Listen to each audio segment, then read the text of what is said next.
On today's video, we're going to set up a Mini Smokeslinger in a few different scenarios and show you how to put this thing to work in your barbecue arsenal. Stay tuned.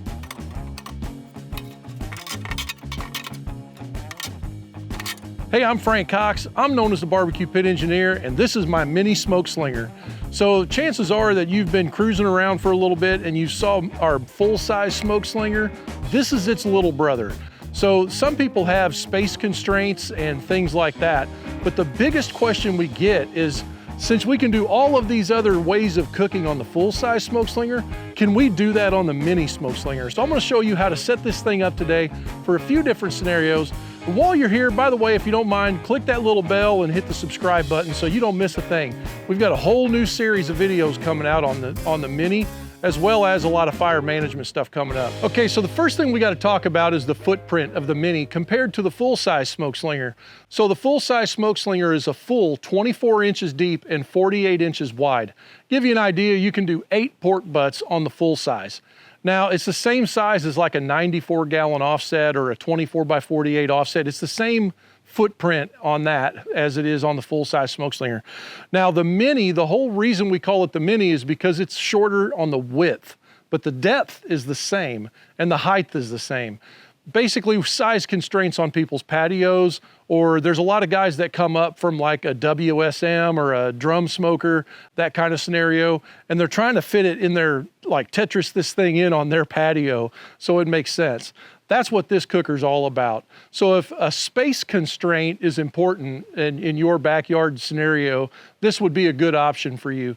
Another reason we made the Mini is because there's a lot of guys on the competition circuit that are using drums and things like that, but they want to be able to burn a little bit more wood or change up their cooking style or fit full-size buffet pans on here. In today's video, I'm going to show you several arrangements with meat and pans in this cooker so you get a better visual about how that works. But this thing is very popular on the competition circuit right now, especially if you're doing like Rib Cook-Off Association or something like that. And where it's used the most is whenever the full size is 800 pounds. Where it's used the most is that this thing here is actually about 500 pounds. So it's about 300 pounds lighter if you've got to unload and load this thing. Now, that's with all the stuff on the inside. If you pull everything out of it, it actually drops a couple hundred pounds and you can actually move it in and out, about 300 pounds. A lot easier by yourself. Now, as far as the footprint of this, it's 30 inches wide this way, but it's still 24 inches deep. Now, one major difference you're going to notice between the full size and the Mini is that we've only got one thermometer and we've got one fire basket down here on the bottom. But we can get a couple of temperature zones going. We can do multiple ways of cooking, like reverse flow. We can pitch embers on the bottom, and I'll show you that. We can actually do searing. We can take the charcoal basket out. We can do a lot of the same stuff as we would do in the full size. Okay, guys, let's get some measurements here. The inside of our lid down to the lip on the gasket is around 2.5-ish. And then we've got right here about 3 3/4 of an inch from that lip. So to your first grate, you've got about 6 1/4 is what you've got. So you can fit pork butts on the top shelf. You can fit a lot of briskets and stuff like that on there.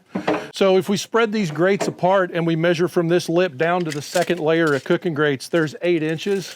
And so add that up here to it. So we've got right at 10 inches clear from the bottom rack to the inside of the lid. Give you an idea if you're going to do whole turkeys or something like that.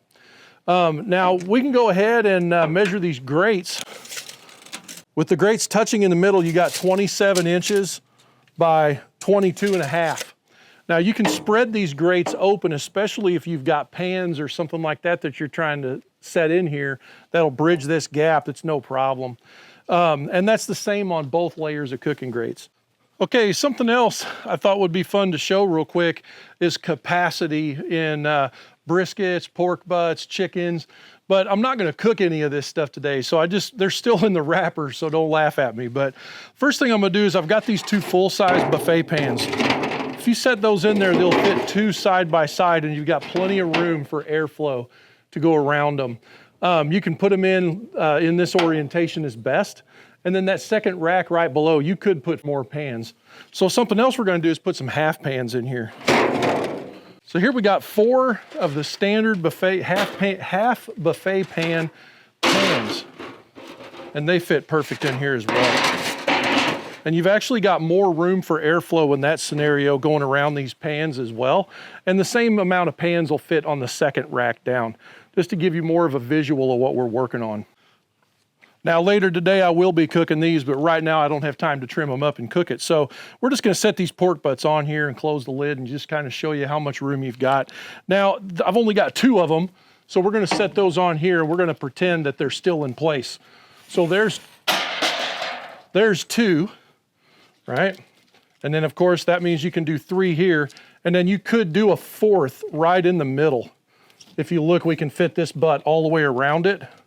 You can even turn them sometimes and they fit a little more. So you could do 5 pork butts per rack in this cooker. If capacity is an issue and you're looking for maximum capacity. Now these 2 briskets, these briskets are froze solid. So let's look at briskets. The scenario I see most people do is they set 2 briskets, and these are untrimmed. They're right at about 18 pounds a piece, these briskets, to give you an idea. So anyway, you can fit 2 briskets on here, 2 full packer briskets on the top shelf. And like I said, those are 18-pound briskets. If you had smaller briskets or you did trim, you could actually turn these briskets the other direction in here, like that. And if you had smaller briskets, you might be able to somehow get a 3rd one in here on this top shelf. I've talked to a few different guys, T.D. Price, Derek Lewis, our brother from down in Oklahoma. He seems to be able to fit twice as much as everybody else on a pit. So you may get in our Smokeslinger pit owners group, and you can see more videos of guys maxing these things out and what they're cooking and stuff like that. That's on Facebook, Smokeslinger pit owners group. So anyway, we got up to 5 pork butts. We got easily 2 large briskets. We've got 4 half pans, and that's all on this top shelf. We've got 2 full-size buffet pans. Let's do whole chickens. Okay, here once again, I'm not gonna cook these today, so I'm just gonna put them on there in the bag. Let's do that one, and that one. And these are in the bag, so they're gonna spread out a little bit as you trim them and stuff.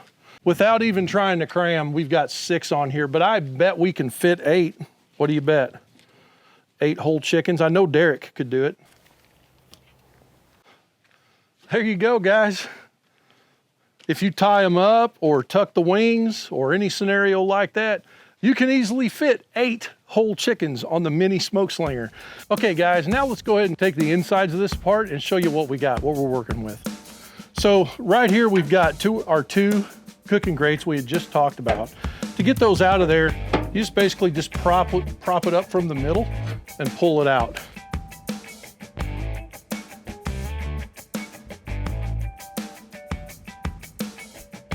There you go. There's the 2 levels of racks that come out. Now we're down to the tuning plates. So if you're as old in barbecue as I am, you remember tuning plates from the early days where you could slide these plates around and you could like narrow the gap between them to get less airflow in a certain spot.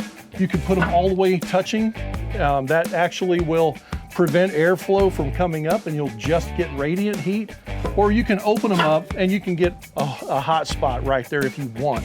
Now, one of the beautiful things about the Smokeslinger here is that we can create a hot zone somewhere along this horizontal plane where those tuning plates are, and we can use that for 2-zone cooking.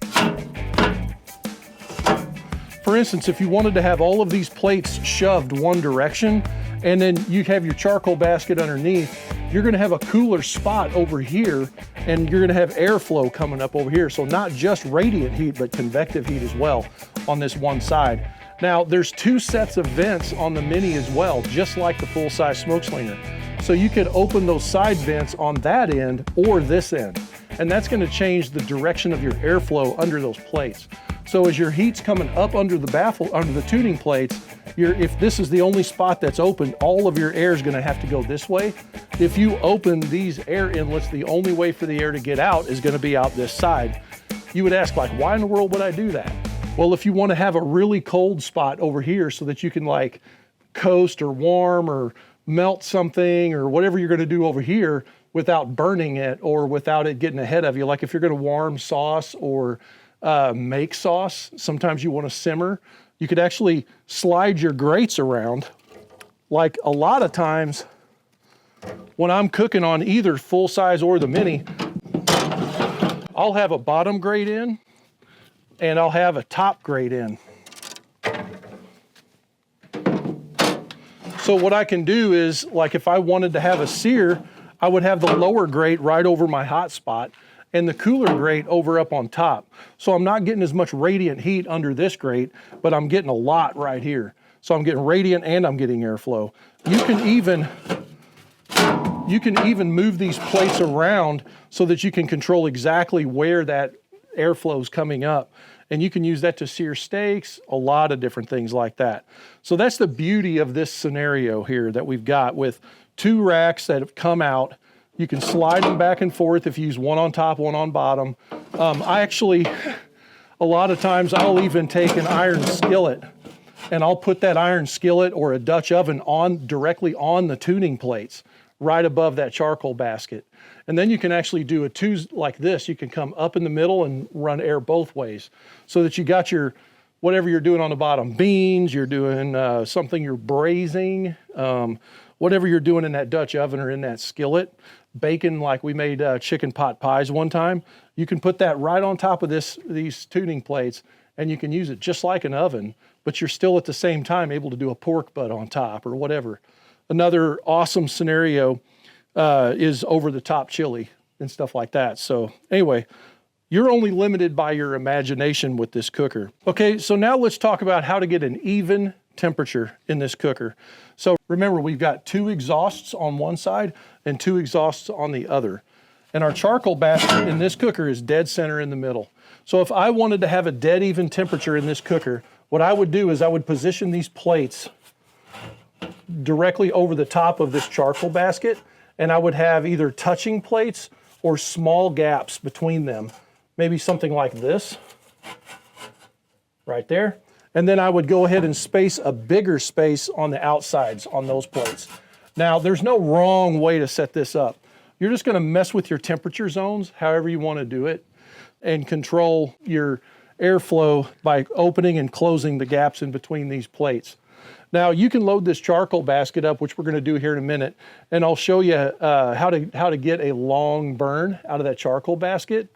In some of those scenarios, I've had guys ask me, can I put a water pan on top of these plates? You totally can do that. If you wanted to take a full-size buffet pan and set it right here, and some guys like to put like apple juice and water, different things like that in their pans, you can totally do that. And what'll happen is that water will be a heat sink for all the radiant heat, but you still get the benefit of this airflow.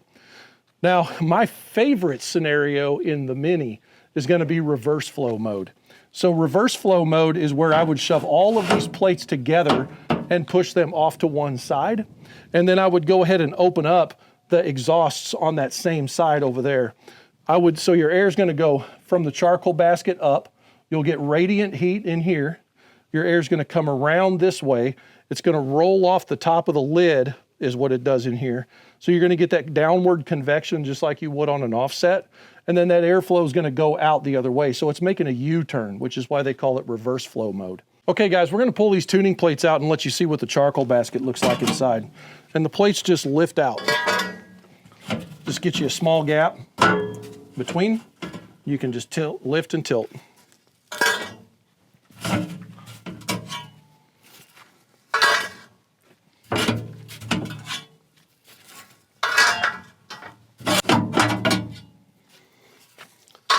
Okay, now you see this one's been burned in quite a bit. There's actually some grease in the bottom there.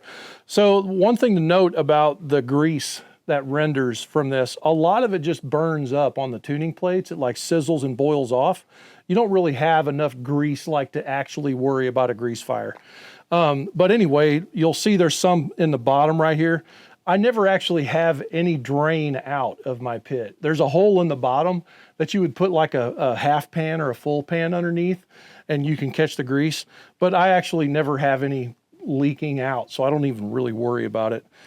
But anyway, because most of it, like I say, it evaporates or whatever, burns off in the charcoal basket. So this is what your charcoal basket looks like from up above. Now we're going to go ahead and reposition these cameras, and I'll pull all of this out from the bottom so you can see kind of how it comes out. All right, guys, let's go ahead and pull out the bottom of this. And we're going to talk about another scenario, but first we're going to go ahead and pull out this charcoal basket and show you kind of how we do this. So the charcoal basket slides out, and then we've got this raised insert. Now, after you burn a few times, it might warp on you depending on how hot you're running. I don't even worry about it, but that is a replaceable part. In case it does a really bad twist or something, just let us know. We'll be happy to get you another one. But I use this in scenarios where I want to have mostly charcoal burning and I want to have a hotter than normal fire. So if you're going to be running like 275 to like 500, I recommend using this insert. Now, there's another use for this plate we're going to cover here in a little bit also, so stay tuned for that. But most of the time, if you're going to try to get like a 5-hour burn of charcoal like we're going to set up for today, or you're doing reverse flow mode, you'll use this and you'll get a bed of charcoal going, and then sometimes I'll put some small splits on, right? But this does come out. And you can actually burn in here like the snake method, some people call it. So what you can do is set up a U-shaped row of charcoal in here. And if you're really into that kind of burning, you can get a much longer burn doing that. I don't personally think that you have to have like some kind of a wall in here or anything, so don't overthink it. It's just a matter of burning your charcoal like a fuse. I've even seen some guys just go ahead and fill it even and burn, just light a corner and just let it do what it's gonna do. It'll start where the air is, and then as it burns, it's gonna start drawing air with it because the fire wants air, and it's gonna do that on its own. So you can actually burn this whole thing like a diagonal across here if you wanted. That's another really good scenario. Or you can burn from the front to the back, totally even. Sometimes I'll load this up with charcoal and I'll just have like, you know, a chimney dumped up here in the front, and the rest of this is unlit. And then I'll just let that coast on its own. You'll get about 6-8 hours out of it like that, especially if you're running lower temperatures. Now you can pull this charcoal basket completely out. And once you do that, you see these rails here. Now, something that we added, I don't know, it's been a few months ago, we've added these rails can come out. So it's kind of like if you ever put pallet rack together, it's kind of how this goes together. You'll lift up and pull out, and then there's a tab in the back. So you've got this tab that sticks into a plate in the back, and you've got these nice little hooks. So if you have one of the original Minis, this may not happen, but anything after, I think, November-ish, December-ish, that's when we started doing this. And those rails will come out. That's a standard option on these cookers. And the benefit to that is that a lot of guys want to be able to throw embers on the bottom. So something that you'll see a lot of going around is these guys that are trying to do like shoulders, or they'll do like a suckling hog or something like that. And they want to have like a burn barrel going beside the pit. And so you can totally set up that scenario, burn whole logs down, shovel embers from the bottom of that, and you can pitch those strategically on the bottom. So like, especially on the full-size smoke slinger, we did a 48-pound whole hog without having to cut any limbs off, head on, the whole bit, 48-pound hog on there. And we were able, Dave and I were able to put coals under the hams and under the shoulders, and we had a phenomenal hog. It was really, really good. The guys will tell you about that in the group. But we were able to keep a cooler zone in the middle where we had the bacons and the ribs, and then we didn't have to start pitching anything there until it was time. So we could actually, once we flipped that hog over, meat side up, skin side down to finish, we were able to start mopping and doing all that kind of stuff. It was a phenomenal hog. So you can also do that on the Mini, but you're gonna do a smaller hog. It's gonna have to fit in probably like, I don't know, a suckling hog, a little bit bigger than that. You could do that on here. But you can also just put pork butts, like 4 on there like we showed earlier, and you could push them out each way, and you could literally just burn embers on the bottom and get a much longer cook. Another scenario you can do here is if you want to burn wood on the bottom of the pit, you can totally do that.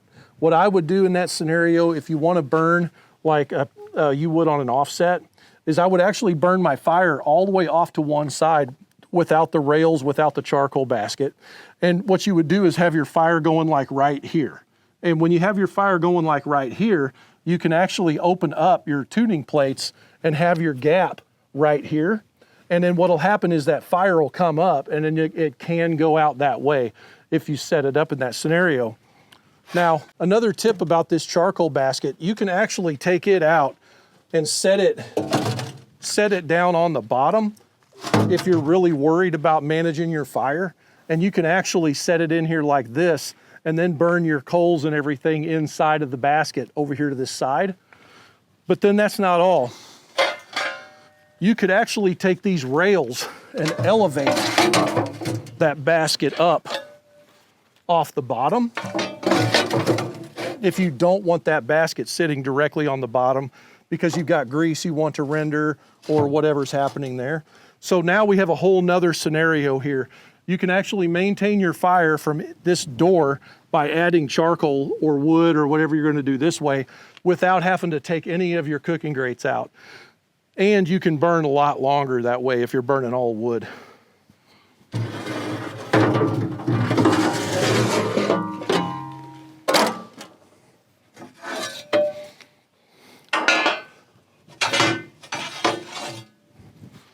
Okay, and then we're just going to put all this back together.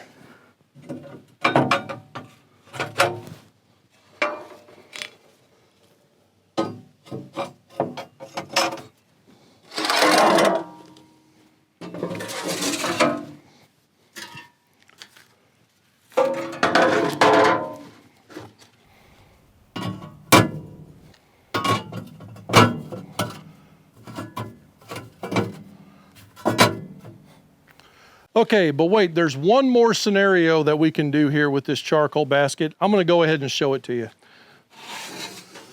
So we've got the tuning plates sitting in here like this. If we wanted to do a super, super hot sear, or we wanna do a whole bunch of hamburgers or hot dogs or whatever, you can take this charcoal basket out and set it directly on top of those tuning plates. So here's several different ways we can run that fire. Just like I showed you by pitching embers directly on the bottom of the pit on the floor, we could raise it up just a little bit and put the basket inside and get it up off the floor a little bit. Or we can put this basket in on the slides and we can run a normal fire that we would run with like 5 hours of charcoal burning. Or we could split these tuning plates up so we can get air all the way around this charcoal basket, and we can put this charcoal basket directly on top. And now we've only got about 3 fingers of distance from the bottom of the top grate to the top of the charcoal basket. So if you're wanting to do steaks, a whole bunch of steaks, this is a great scenario to be in right here.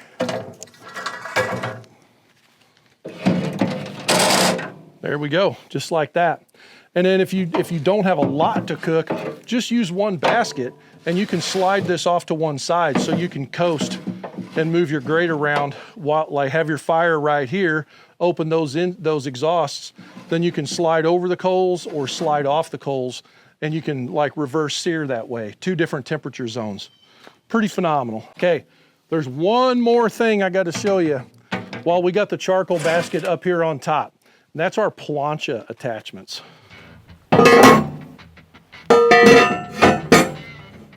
Now, if you've spent any time at all inside of our Facebook group, you will have heard of the planchas. These things are amazing. You can close the lid with the planchas in there, no problem. Something really important to note is that your fire and your thermometer are under these plates. So you can actually tell what the temperature of these plates are simply by watching your thermometer. A great temperature to run in this scenario is 450 degrees or hotter on your thermometer dial. At 450, these plates will actually be the perfect temperature to fry eggs, believe it or not, stuff like that. You can run even hotter if you want to do like a pan-seared steak or something. There's a video on this channel on the YouTube channel where we teamed up with my buddy Todd Johns from Plowboys BBQ, and we made an unbelievable bacon jam. Plowboys Bacon Onion Jam. So right here on this plate. So anyway, this is a great little option.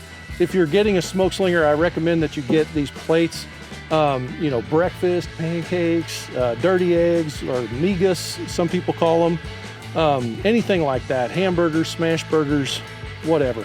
Now, what you can do is pull one of these plates out, and you can have a cooking grate in there, right next to the plancha, just like that. So you could actually slide this over the top of that cooking grate if you had to as well. So you can be using your cooking grates and the plancha at the same time, or whatever you want to do. Truly an unbelievable piece of equipment, if I say so myself. Okay guys, let's talk about a couple of different fire scenarios and give you an idea of the best way to build a fire in the Smokeslinger for average everyday cooking. So we're gonna go ahead and open up the door here and pull our charcoal basket out. And like I said, for 99% of the cooking that I would do on the Mini, I'm gonna be using the insert inside of the drawer. Now, scenarios where you would pull the insert out is if you're trying to bundle your fire together to choke it down a little bit so that you don't have as intense of a fire, or you're wanting to put more fuel in the drawer so that you can get a longer burn. Those are two scenarios, but you're going to want to cook with mostly charcoal in those scenarios, and you're going to want to cook at a lower temp. So in this scenario here, I'm using a little bit of wood. So I want to make sure that I get tons of air in through the front of this charcoal basket and going underneath of that plate so that I get lots of air for the wood to combust. If you don't have enough air for your wood to combust, then it's going to go ahead and like white smoke on you, unless it's super, super dry. In this case, I store my wood outside and I split it into small pieces. So this is hickory, and what I usually do is I keep it about 10 inches long and about, I don't know, 1.5 inches, 2 inches in diameter. And then I wind up putting like only 2 of these in the basket if I'm doing a long cook in the Mini. So here, I'm gonna go ahead and dump some charcoal in here and put this wood in there and show you how that goes. By the way, never pull the string off of a charcoal bag on camera because you're gonna look like a dummy. It almost never unties. But if you take your time off camera, it looks like you're really cool because you don't have a ripped up bag, LOL.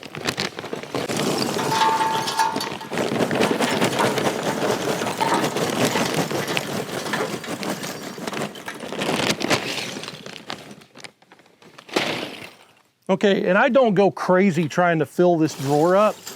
Because this drawer slides out, it's super easy to just pull it out a little bit and add a little more charcoal. With it like this, I can add a little bit of charcoal later on during the cook and not worry about it. Because like I said, I'm burning wood. So if I have too much coal bed, then I'm just gonna have a super hot fire. If you're wanting to cook below 300, don't overfeed your fire. And then here's what I would do on the wood splits, is I would set one on each side like this. Now, it depends on who you're talking to. There's some guys that have cooked on a Mini way longer than I have. Give those guys a couple shout outs. Mark Rash, he's actually one of the first ones to get one. Freddie Humble up in Ohio. Let's see who else. TD Price, this was actually his cooker, LOL. I just got it from him. He's going to a full size. And let's see, who else has got a Mini? Oh, David Suss in Florida. Him and his wife have an account, Beth Suss. If you go into the Facebook group, Smokeslinger Pit Owners Group, you're gonna see those guys and they're pros. There's other ones in there too that just love cooking on the Mini. So, but this is how I would run it 90% of the time. Now there's a couple of ways to start the fire. You could use the old traditional charcoal chimney if you wanted. Nothing wrong with that. Another way to do it is the trusty old Texas match, which you'll see me use most of the time. And then I've got this other thing I forgot to grab. These tumbleweeds are probably one of the most popular ways to start a fire these days. Out of all the fire starters out there, there's 2 that I think are the best. Number 1 are these, even though I don't really use their charcoal that much, but these starters are awesome. The other one that I really, really like is the Jealous Devil bombs. If you've never used the bombs, you should try them at least once, but they actually work better than these, I think. So if I was lighting this fire with these things, I would probably stick 2 different of these in here. It depends on how fast you're wanting to get that fire going. And you don't want to like put a bunch of charcoal on top of them. You just want to have it like off to the side a little bit so that those get in contact with your charcoal right away. And then to light those, you literally just use a clicker and light the ends of these. If you were gonna use the Texas match, then of course we would just take that torch and just evenly heat this whole thing until we got a nice little kind of a gray, white, salt, pepper color. If you use these things, you're gonna, in this scenario, you're gonna burn this way over time. Now, if you wanted to get this whole thing lit and you were limited to using these, I would just put a couple more back in here somewhere, like this right here, and you'll be good to go. Now, I don't recommend leaving this drawer out the whole time you're lighting your pit. I recommend pushing this drawer in and leaving the lid open. There's something magical about lift going through something like this, and what that's called the chimney effect in my world, the fluid dynamics world and stuff. The chimney effect is just like anytime we're drawing and we're sucking in cold air down low and we've got hot air that's going up, it's gonna pull and suck and go better. That's why a charcoal chimney lights so well. You could actually put a couple of these under a charcoal chimney and get your charcoal lit and then just dump it on top too. So anyway, that's kind of my scenarios. That's how I do things. So if you're lighting your fire like this and you want to be able to add wood during your cook, you're probably not going to have to add any wood for the first 2 hours, depending on your cooking temperature and kind of your scenario. But most of the time, it seems like I get about 2 hours before I've got to add another split. And at that time is when I'll make a judgment call, because this wood just turned into charcoal in about 2 hours. And so if I need to add a little charcoal, I'll add with, I use a high temp glove, not this, but I'll add a little bit of charcoal in here periodically, just a handful or so. You're not gonna get burned doing that. You could also add one more split in the middle, or you could put 2 splits on depending on how your fire's going. But you really shouldn't have to mess with this fire too much. It's very dependable, easy to run in this scenario, especially if you've got experience with like a WSM or a cheaper drum smoker. I'm not going to mention brands, but you know what I'm talking about. They usually cost $399 or less. So we'll go from there. But anyway, there you go. That's a good setup for your fire if you're just getting into this thing. One more thing I should probably mention real quick is seasoning this cooker. You're going to want to season this pit with some kind of oil when you first get it. Traditionally, what I'm going to use is going to be boiled linseed oil. That's my favorite. The main reason is because I'm going to only use it on the outside, right? So it's not a food toxin or anything like that. We're not putting it on the inside. The second thing is that I'm going to wipe it on with a cloth and have a really thin coat. So the magic when it comes to seasoning iron like this, especially on an outdoor cooker, where it be an offset, a smoke slinger, or anything else that's like it, is you want to not get your oil too thick, because what it winds up doing is getting like, it never really dries. It stays kind of tacky the whole time, especially if you're using PAM. So you want to prevent buildup of oil. You just want to have a coating on here that you can see and wipe it off, wipe all the excess off. And then it's just like an iron skillet. You're gonna have to get it up around 450 degrees on the surface temperature of the material. And it's best if that heat is coming from the opposite side as the oil is on. So in this scenario, I would wipe this whole entire thing down on the outside, spray a very, very light coat of oil on the inside, like PAM, food safe oil. But on the outside, I'm gonna take a microfiber towel and I'm gonna wipe off all the excess. And then I'm gonna heat this thing up. And what's gonna happen, boiled linseed oil has a lower smoke point, so it cures faster, but also there's additives in it that cause it to evaporate a lot of the moisture that's in that oil quickly. So that's why woodworkers use it. It'll soak the oil into the wood, but it actually will dry at atmospheric temp over time. And then you wind up with a really, really good seal on whatever it is that, like open wood trusses that are exposed is typically where you see this stuff used, or some kind of wood siding, stuff like that. So anyway, you just don't want to have really thick oil. That's the catch. And you should have really good luck with that. Okay guys, so that's the Mini Smokeslinger. That's a few scenarios that'll show you of creative ways that you can use this cooker in your cooking style, and you can actually like experiment more and come up with your own ways of doing things. This thing is actually like the Swiss Army knife of barbecue, but I would not actually call it the Swiss Army knife, because the Swiss Army knife was the perfect tool that you couldn't really do anything with.